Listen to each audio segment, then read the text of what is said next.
Hi guys, it's JB here. I just wanted to do an energy update because we have such an exciting week ahead of us, astrologically speaking.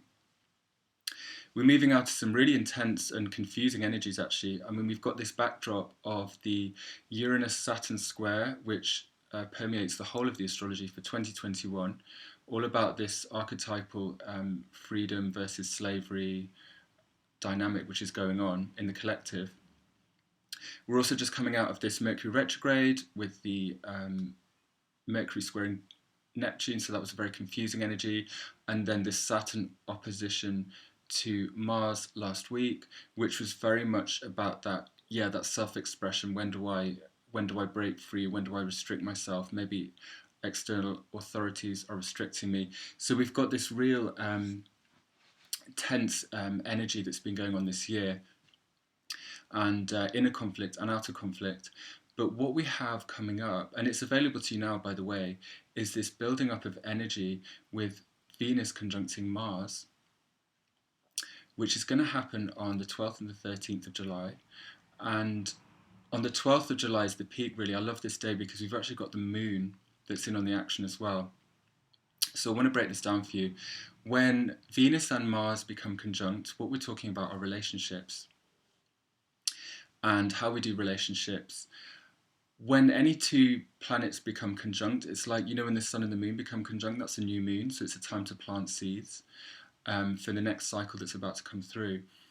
And when we're talking about cycles of relationships, I was looking back over the Venus Mars conjunctions over the past decade, and they've all been in either fire signs or earth signs, which I find interesting. Fire is that dynamic, passionate, fun energy where we are invited maybe to connect through our joy, through having a good time, whereas the earth will be the more practical, sober means of forming relationships. And I just found it really interesting that actually the last two conjunctions, one in 2017, one in 2019, were both in Virgo. Particularly the last one, I found that super interesting, the 24th of August of 2019. If you think of everything that's happened in the world since then, particularly since this axis of Sagittarius on the south node, Gemini on the north node, and where we've been forced to change collectively. I find it interesting that maybe life was asking us on that day with the Venus Mars conjunction in Virgo, which is a very service-oriented sign, very grounded, practical, and self-effacing energy. Maybe we were being asked to form those kind of bonds with people because maybe that was what was going to serve us throughout the ensuing 18 months or so, which we've experienced. So I found that really interesting. But if that is the case, then what's happening on the 12th is that life is inviting us to connect once again, almost like children, from this state of joy and mutual support and fellowship and encouragement. These guys, Venus, Mars, and Moon just hanging out in Leo, it's like a creche or something. It's like a kindergarten. It's got this amazing childlike energy, very joyful, very sprightly. It's the highest expression of Leo I'm seeing here. And what I love particular about this day is that the Moon is in Leo, Leo's ruled by the Sun, and the Sun is in Cancer, which is ruled by the Moon. So they're in what's called a mutual reception. Why do I like this? Because the Sun and the Moon, archetypally, they're very much about the masculine and the feminine, as are Venus and Mars. So this is why I love this day so much. We've got Venus and Mars meeting together. Meanwhile, the Sun and the Moon really supporting each other.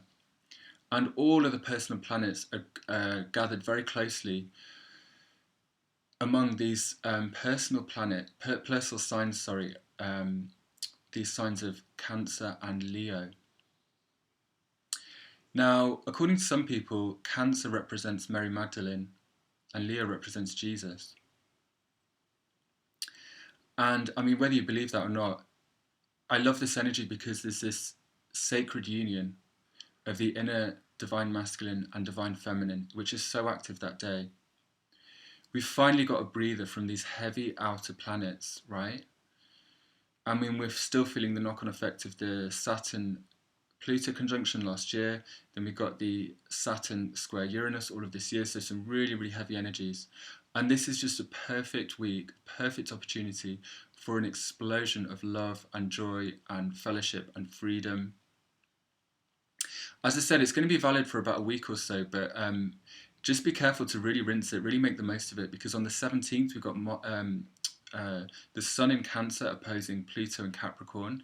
So that's going to be a real standoff to see if you've done this work and really found that power from within.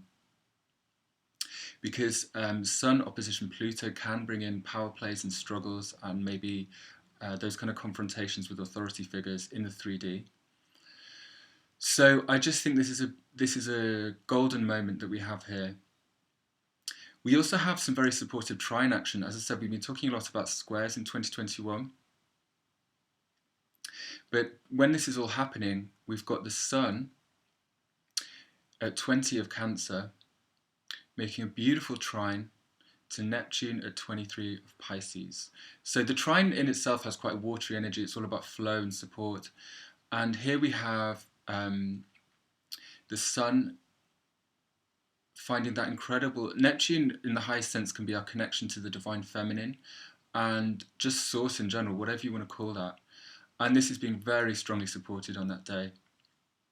Concurrently, we have something I love as well. It's another trine between Mercury and Jupiter, also both in water signs. Jupiter in the ancient system at home in Pisces, just as Neptune is at home in Pisces. So that Pisces energy of feeling your divine connection is so, so strong this week.